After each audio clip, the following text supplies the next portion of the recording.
Who's next? Hey, how y'all doing? I'm back again with another great episode of If at the Podcast. As always, I'm your host, Jeremy Robinson, and today we have someone special. Go ahead and introduce yourself, man. Yes, how's everybody doing? My name is Juan Velarde.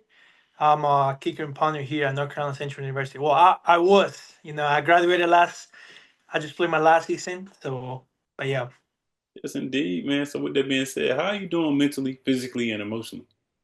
man, I'm doing fantastic. I'm on the phase of my life trying to transition from college into what we call the real world. Mhm. So I'm in that. Mentally, I'm doing great. I'm working out, kicking every day. We got the HBCU Legacy Bowl coming up. Yes, sir. So, and then yeah, physically body's feeling great. So everything doing fantastic, man. That's good, man. That's good, man. I say, how was your road to NCCU? Like, what led to you saying, you know what, I want to go here to not only for school but to also play football? Of course, everything started my junior year of high school, where I decided to transition from soccer to football, and that way to get a scholarship. And then I was talking to a couple schools. I was talking to South Carolina State. I was talking to several schools, but then at the end of the day, it came down to who gave me the most money and stuff like that for scholarship. Not money for my pocket, but for scholarship. Yeah, So it came down to that, and yeah, so I decided Central, and then I like Central is very known for their law school and also for their business program. That's what I wanted to do. And then when I got here, they told me about our motto being truth and service, and that's what really got me too. yes, sir. Yes, sir. I love that, man. I see you have done some amazing things while you've been there. So that would prompt me to reach out once I talked to Angelica. I was like, let me go research my guy, see what he got going on, man. And I must say, you have done some amazing things at a young age. So that's an amazing thing, man. Amazing accomplishment. I really appreciate it. I hope I was able to leave a little bit of it to the younger guys here, the in the program, so that they can follow these steps that I once followed from somebody else's. So hopefully I can leave that to them. Yeah, you will, man. I say, what's your it factor? Why do you do what you do? I'm a I was born and raised in Peru. I moved here when I was 14, Mhm. and then I didn't speak no English, none of that, and it was hard at the beginning, but the reason I do is because one, my family, they sacrificed so much, not just for me, but for my little brother. They gave up family, they gave up dreams, they gave up everything too. So we can so that way we can live our dreams. So it's like I have the motivation every day to go out there and do it for my parents and just make them proud, But just like me, with everything that's going on right now, there is so many kids that are in my shoes or that trying to be in my shoes. So that's why I do it too. Kids that look like me, and even the kids that don't look like me, that have their uh, big dreams. So that's what I do it for. The future generation. So I can have a if I impact. If I'm able to impact just at least one kid, that's a whole life that you have changed. Yes, indeed. Yes, indeed. That's what it's all about. Helping people, man, and being able to make an impact, like you said. I feel the same way with the show. Like, if I can impact one person, I'm good. Like, That's granted, right. I know it would probably be more, but hey, I'm fine with that one person because having people come up to you and say, hey, you impact me, I'll be like, me? Really? Hey, thank you, So I'll be That's right. knowing that I'm doing something right, So I say, what? How has it been, attending NCCU, man, playing football, bro? I know that's cool, but being a scholar, because you're a scholar and you're a two-time, man. You in school for your second time. How is that, man? Yes, I have lived some great years here at North Carolina Central University. Hmm. Uh, they have been nothing but amazing. The community here in Durham, the community in the school, all the way up from the chancellor to the workers, and everybody's just so great and welcoming here at North Carolina Central University. But it's been awesome. Like I told you before, I was able to follow somebody's steps, and they showed me the right direction. And we want to talk a little bit about the program itself. Coach Oliver, our head coach, did a great job building that culture in us of always giving that 110%. We always say it and we always preach it. Like how you do one thing is how you do all things, and that's literally applies for everything in life, not just for football. Mhm. And but then coming here, I was able to. Of course, I wanted to do great in the field and in the classroom, like you mentioned. Uh, I graduated college December 2023 with my undergrad. I was a top student, and then now I'm being doing my MBA. I'm graduating in May. I'm also have a 4.0 GPA, so it's been great. Then I was able to graduate as the first ever national champion, like Peruvian national champion for football in college, and to be part of that team too. That we were the first ones here at NCCU. Mhm. But all of this it's great and amazing. But then when I found this so amazing community here in Durham, I was really excited to go out and help kids, go to high schools, middle schools, elementary schools, and just tell them a little bit about my story, just talk to them and inspire them, and that was amazing too. That's amazing, man. Why is it important to, impact that community and go and, like you said, in Durham, you have done a lot, but like, why is it important to, help people, help the community, different things like that?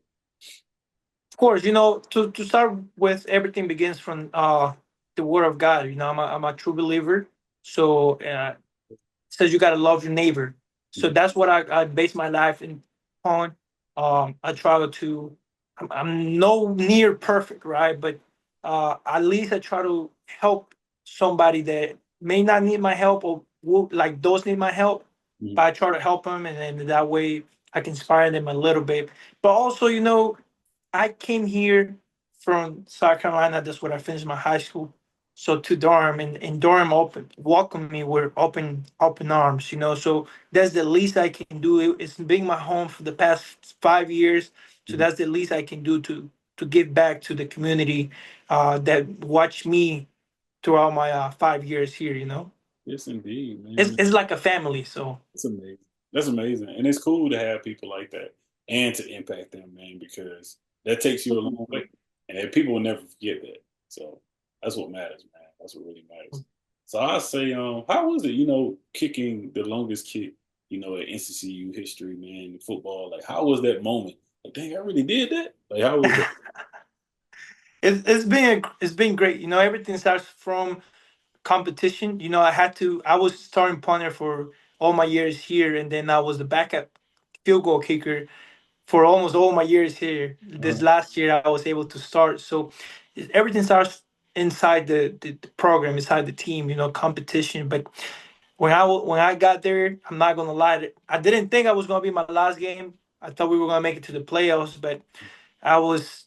You're always aware, especially if you're a kicker punter in small uh, groups between the team. Like what the record is. Um, and stuff like that. So I knew what the record was, 52. Although once the school posted that I broke the record, there were many guys from back then, from I forget the years that they play here, and they were no, like that was already a record, this and that. That's not what the record book said, but Mhm. so it was amazing. The funny part is the previous offensive possession, we were on the same yard line, which it would have been a 53-yard field goal. And I was like, I know, I feel it. I'm about to kick it. I'm about to break the record right here. I'm about to break it. Quarterback steps back, throws the touchdown. Go kick the extra point.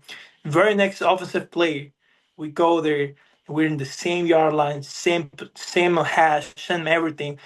I was like, this is God telling me I have to kick it. I go right behind Coach Oliver, and I tell him, Coach, let me break the record right here. Mhm. And he listened, but he did not, looked at me or anything. But as soon as we that fourth down mark showed, he was like, "Our field goal, field goal." I was there. I went in there confident. Did my routine, everything. And I told my holder, "Hey, let's break the record right here." So And we broke it, and it was amazing. It was a feeling that I had to share with my teammates, because without them, without the protection, without the holder, the long snapper, I wouldn't be able to do it either. So it was all effort team um, record, like I like to call it. that's amazing. Yeah, it is all the time. Man. I play football myself, and I would say that that's definitely an amazing thing when you see your teammates do make amazing compliments. But also outside of it, like, wow, I'm gonna be honest. Y'all kickers get every ounce of my love because without y'all, there's no real football, man. Like Oh, literally, kickers are thank you, great. thank you. Definitely. Special teams is the way, it equals out a lot of things when it comes to the game of football. Yeah, And the longer you watch it, the longer you play it, you'll start to see special teams is really important. Like, this is really be a ball game call. So definitely commend you for that. Commend. appreciate you, appreciate you. So I'll say, what led to you saying, you know what, I want to major in business and also go get my MBA?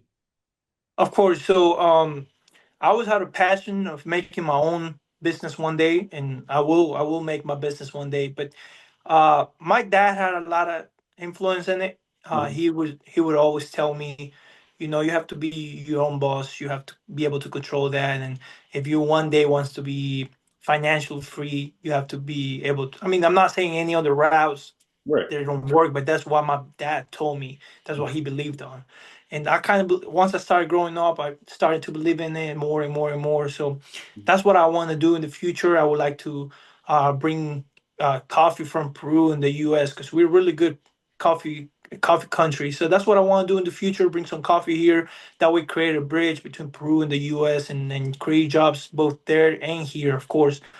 But yeah, it's a passion of just trying to be in charge. I feel like um, once being in charge, you can literally like your podcast. It demand like as long as you put in the work, it's gonna be successful. But if you don't put in the work, like you don't have to depend on somebody else. You depend on yourself and how much you want to go, how much you grow, and all of that is all on you.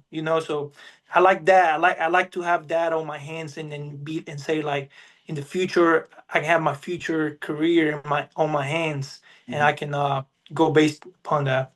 I love that, and that's all. That's what, like I would say, man. I love that. Even with me starting my business, it's cool to see, like, dang, people actually watch this, or like people, and it's the work I put in, or seeing that people that I can reach out to, man, it means a lot because people hit you back, or you never think you would talk to them. So just to see putting that work in and seeing it pay off, like you said, man, that's what really matters. And That's right. outside of this, I'm an engineer, but and Wow. I do a lot of great things at work. Don't get me wrong, I love my job, but doing this, man, I thank God for it. God gave me this because I can be able to do things and introduce and work with people that I never thought I'd work with. And like you said, I put the work in. Like every day I try something new. Like today, I usually shoot an overhead shot from my camera. I put my phone camera up there. I said, let me try it. And that's the cool thing about being in business. You can Yeah. work it and see how it works for you, so That's right. you're gonna forever be successful with that type of mindset. I Definitely. appreciate you, man. Yes, sir. So I'll say, how was it? I'll say, when it's all said and done, what would you like to be remembered for, man? Of course, I most of the times when I think about this question, it's hard. But then I got baptized, and that's one of my greatest accomplishments in my life. So I would say like I like to be remembered as God's friend. And I used usually tell people that, and they will ask me, "What do you mean by that?" So I want to be remembered as God's friend, but what I mean by that is I want to be remembered like somebody that helped people, that wasn't selfish, same time have fun in life, because life is a gift and many times we take it for granted, right? So I I want to be remembered like that. Nothing materialistic, nothing, because all the records. My record is gonna be broken one day. Um, all of that is gonna be broken. There's gonna be more championship teams come through Central. So it's like at the end of the day, I want to make somebody be like, oh, I remember Juan. He used to be a great guy, and he was God's friend. That's what I want to be remembered by. I love that. That's a great thing to be remembered by because that's what matters in the end of the day. Like you said, everything else is the world. It's That's nothing right. like being a lover of God and also being a friend of God because that lets people know, like, dang, I, that's what people should strive to be like, man. That's right. So I'll say, I also got just a few more questions, man. One of mine that I thought about when I was writing out your questions was, you had to come to America, you had to learn how to speak English in those times, man, and now going and finishing off college. Like, how was it, man? Like making that transition and just saying, was it any adversity, or did you ever feel like, dang, I don't think I'm going, or I don't know if this is gonna work? There is always that. there's always that adversity, and but it's always outside adversity. You know what I mean? And if you let that get in your head, like I have done so many times, you start doubting yourself, Right. right? You do start doubting yourself. But the thing is, like in anything in life, if you want to be, if you're striving for happiness, Mhm. success, and all of that for you, you have to be resilient. You have to be resilient. You have to go through stuff to be able to appreciate things, to be able to do all of that. And I feel like we're all meant to do something. I was meant to go through this so I can build myself and be an example for my little brother, Mhm. for other people, so that they can see the way how, if I did it, like a kid, man, a kid that didn't speak no English, came to the US, transition from football that he never even under my whole junior and senior year. I didn't understand what was going on. All I did was go and kick, Mhm. and ended up having a scholarship here to go play at a Division 1 level at the best HBCU in the nation. So the fact that, and then I was able to become a national champion and graduate and be named FCS College Athlete of the Year. Like, Mhm. who would, if I was that little kid and I would to tell me that, I would like, no, man, you're lying to me. But the thing is, like, this, my dad has so much influence on me. And he always used to tell me, don't set your goals so low, set them high. Mhm. But it has to be realistic, of course. But the higher the goal, the higher the price you got to pay for it. Yes, And sir. of course, like I said before, it's a lot of adversity, like a lot of noise from the outside saying, "No, why you? Why Mhm. will you do it?" Or like stuff like that.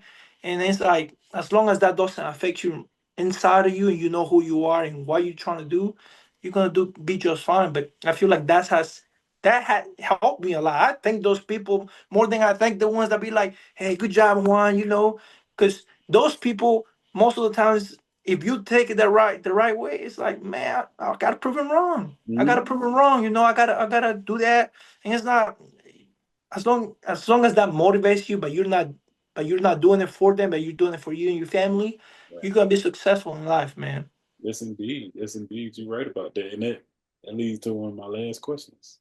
So, with you doing that, with you getting all your accolades, with you getting everything in football, breaking records, winning the national championship, which is big, by the way. I remember watching that game. It was amazing. And another thing, do you Thank have you. any desires to play in the NFL? Of course, it's hard. It's really Mhm. hard. I'm not gonna sit here and Definitely. tell everybody, it's easy, but it's really hard. We're talking about professional, like that's all your life you have to do for. But as long as I have the chance, I'm gonna work for it, man. Like, I feel like I know I can get a chance. Hmm. I just gotta get my foot on the door, and then I'll be ready. I am ready, but the thing is, like, it's hard. But I do. I want to live that life. I want to experience it. I want to live the dreams of mine and many other kids. Like I told Brandon Carrington, he played with us last year. He was a walk on here to Central. Ended up, and he's now with the Bills. And it's like, bro, you're living our our dreams. It's like, who don't want that? But that don't come just by wanting it. Right. It comes with putting in the work. Hmm. So I feel like this year was pretty good. Not just winning that awards, because I also got FCS Call Athlete of the Year. If you would have told that kid that didn't speak no English back then that you were going to be the School Athlete of the Year, I wouldn't believe it. But also with my awards, breaking the record, field goal. I missed. Well, I didn't. I got 3 kicks blocked for field goals, and then punting average. I finished first in all HBCU, 10th in overall in nation with 44.8. So I feel like that is a chance. Uh, it's hard. It's gonna be hard. It's always gonna be hard. But as long as you have the determination for it and the passion for it, I feel like there is gonna be a chance to do it. Yes, sir. Yes, sir. And I can see it happening for you. I I mean, appreciate you. you're a great player, but you're a great person. That's going Thank to you. take you way farther than football will ever take you. But I feel like you can do it, man. And a lot of the guys that I have brought on, it's funny, it happens around this year. I'm not doing the interview, and it takes a while for the interview to come out. Most of those guys be in the league, and I'd be surprised. I'm not surprised. I'm just more like, it's really happening. I'm like, man, thank you, God. Like, thank you for me being able to not only just get the story, but and to let them tell their story how it's supposed to be told. That's cool. Like you said, man, to live a kid's dream and see that happen, man, that's cool. And you're putting in the work, man. That's what matters. And in that Legacy Bowl, I know you're gonna dominate, man, and do your thing. And that's how we're gonna get that name even more out there. You know, That's right. That's right. definitely, man. Do you have any questions for me? Yeah. What? So when why you decided to do your podcast? Like, well, I know you said you mentioned the trying to help inspire other people, but at the same time, it's like, why do you choose the people you choose to bring into your podcast? Yeah, man. So at first, I started back in 2019. I was looking for people that were in the tech field. And after talks with my mom and my wife and my friends and different people like that, they was like, you should interview everybody. Like, you should not leave no crumbs, nothing. You should interview the people that you always want to talk to or people that you know have a value that can give something. And I feel like everybody has value. I just want to get to the people that knowing that they want to do what they want to do and they want to change the narrative. So I picked the people from a point now. Is the difference from 2019. 2019, I was like, I know these people. I'm gonna try to do this. Now I reach out to people, and sometimes, man, I can't say it's nothing but God. People reach out to me and say, "Hey, you should reach out to this person. They're a good person. All right, cool." And that doesn't happen with everybody. Some of the people I reach out on my own, but with you in particular, when I was talking to my friend Angelica, and also she's alumni of this show, man. So it's cool to see that you work with her. She's like, you should have him. And I'm like, okay, yeah, cool. I wrote the name down. I went and searched, and the first thing I seen, it was not football, man. It was seeing that you had got your award for Scholar Athlete. And I said, this the guy I need on the show. So it happens like that, man, with people with different professions. It's just not because you're an athlete and not because you're in business. It's some of everybody. I interviewed a lot of people, and I think that the biggest thing I see from all y'all is y'all are living out y'all dreams, man, what y'all really want to do. And that's what I want kids, older people, young people to see that dang, they really won out here, and wow, he really made it, and he also got 2 degrees. Wow, that's crazy. So that's what it's all about, man. You know. So Yeah, yeah, that's powerful right there, man. thank That's you, real powerful right there. thank you, man. So yeah, bro, that's why I do it. That's why I That's do it. great. That's great, man. Great to hear. Well, it was a great interview, man. I appreciate you having me over. I hope it's not our last time, Yeah, it won't be. It and won't then be, we can man. Keep doing talk. great. You got my number if you need anything, man, and we'll be talking soon, brother. Yeah, for sure. I appreciate you, man.